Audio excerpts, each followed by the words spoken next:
ठाकरे बंधूंच्या संयुक्त मुलाखतीमध्ये राज ठाकरेंनी मुख्यमंत्र्यांवर टीका केली आहे। फडणवीसांच्या मुळात हातात काही नाही, वरून जे सांगणार तेच फडणवीस ऐकणार, सही करण्यापलीकडे त्यांच्याकडे काहीच नसतं। चंद्रसूर्याचे दाखले दिले तरी वरच्यांच्या मनात काय यावर सगळं आहे अशी टीका राज ठाकरेंनी केली आहे।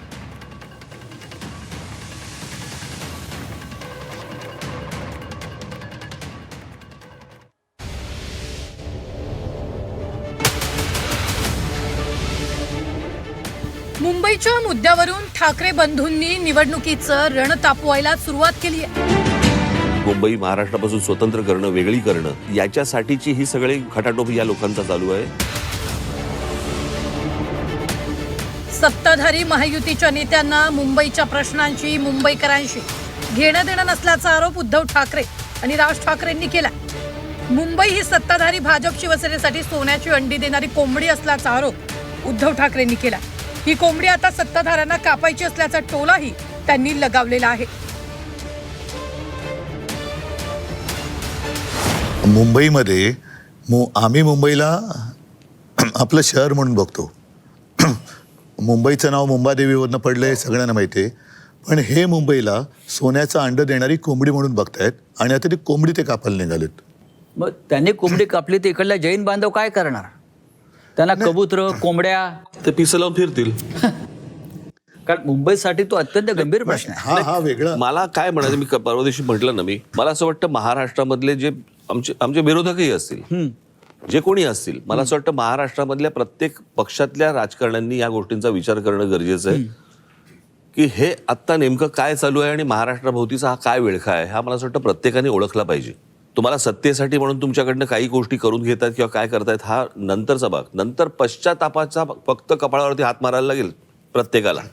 जर यांना जर आज कळलं नाही की आपण काय करतो आणि काय करून ठेवणार आहोत, महाराष्ट्रातल्या प्रत्येक मराठी राज्य पक्षातल्या नेत्यांनी ह्या गोष्टींचा विचार केला पाहिजे, वरपासून खालपर्यंत, की आपण हे काय करतोय। म्हणजे मराठी म्हणून सगळ्यांनी एकत्र यायला पाहिजे। नाही, मराठी म्हणून ह्या गोष्टींचा विचार आहे बघा। आपापले मतभेद सगळे असतील, भांडणं असतील, मतभेद असतील, सगळ्या गोष्टी असतील। मला असं वाटतं, मी मगाशी म्हटलं त्याप्रमाणे महाराष्ट्रापुढे काही नाही। पण आज ते देशमुख कोणी आज भारतीय जनता पक्षामध्ये लोक असतील किंवा अजून त्यांच्या बरोबरचे इतर सहकारी कोणी असतील किंवा अजून कोणी लोक असतील, प्रत्येकाने या गोष्टींचा विचार करणं गरजेचं आहे। महाराष्ट्र माफ नाही करणार आपल्याला। राज ठाकरेंनी आरोप करताना महायुतीचे नेते म्हणजे दिल्लीतल्या सत्ताधाऱ्यांच्या हातातले ससाणे असल्याचा आरोप केला। नेते सांगतील त्याची शिकार करायची, एवढंच काम महाराष्ट्रातील नेत्यांकडे राहिल्याचंही राज ठाकरे म्हणाले। त्यावेळेला सुद्धा संयुक्त महाराष्ट्राची लढाई ही महाराष्ट्रातल्या मराठी माणसाविरुद्धच होती। राज्यकर्ते मराठीच होते आणि आताही राज्यकर्ते मराठीच आहेत, म्हणजे मराठी विरुद्ध मराठी। पण त्यांचे मालक जे आहेत त्यांच्याकडे ते नोकरी करतात। यातलं सांगू का, हे सगळे ससाणे आहेत। मालकाच्या हातावरती बसून पक्षी मारून आणणं हे ससाण्याचं काम असतं।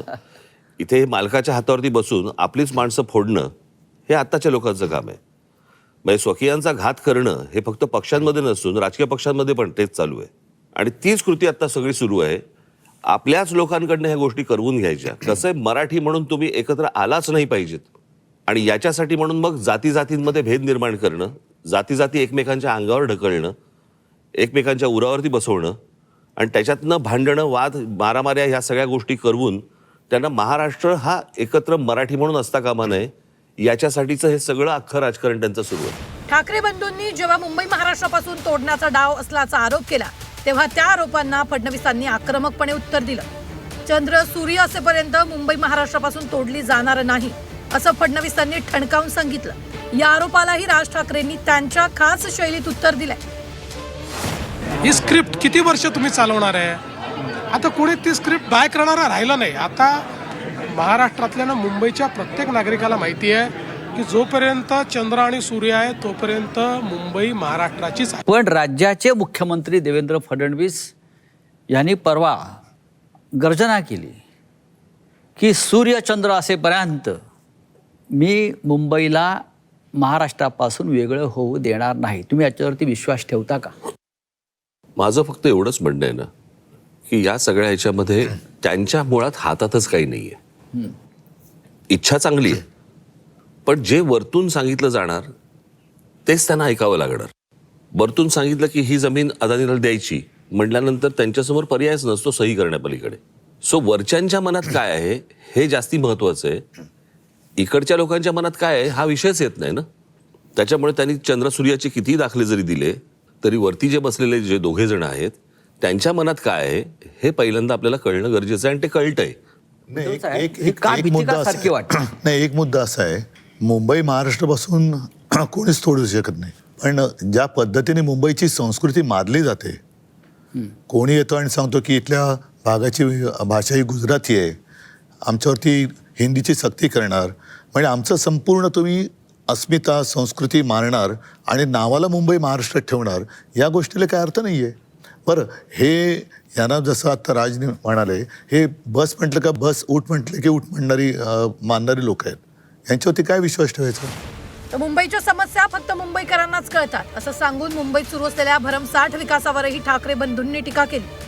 भाजप आणि महायुती मुंबईची निवडणूक विकासाच्या मुद्द्यावर नेण्याचा प्रयत्न करत असताना ठाकरे बंधू मात्र ही निवडणूक भावनिक करताना स्पष्टपणे दिसू लागल्या. ब्युरो रिपोर्ट, झी 24 तास, मुंबई.